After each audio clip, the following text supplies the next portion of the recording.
This comes after Israel's government decided to authorize 9 illegal outposts in the occupied West Bank. The 5 countries say they are strongly opposed to such unilateral actions, which they say will exacerbate tensions between Israel and Palestine.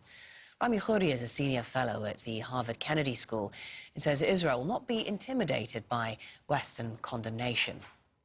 You've got two things going on here. You've got the big Western powers really coming to the crunch of the question that they've never addressed for the last 30, 40 years, which is, are they serious about implementing international law equally for Palestinians and Israelis, or are they just going to issue statements when the Israelis do something that's illegal and criminal, but they take strong action when the Palestinians do something? The other one is for the Israelis, that the Israelis have been implementing this policy of taking land from the Palestinians and settling it, colonizing it with their own people, mostly coming from Brooklyn and Poland and other places, and Russia. And the Israelis have done this since 1947.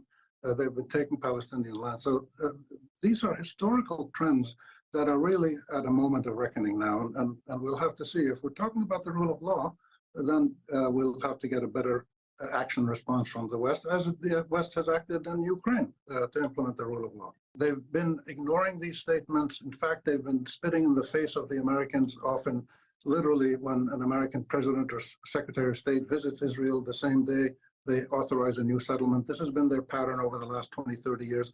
They don't really care because they're never subjected to real sanctions or accountability. And we don't know what's going to happen.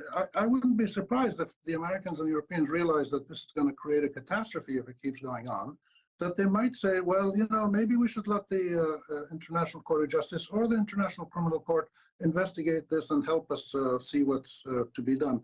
Signals like that might cause the Israelis to react, but up until now, those signals have not been made by the West to hold accountable any wrongdoer in the region, especially in Israel. And the Israelis have never suffered any pressure, therefore they keep doing what they're doing.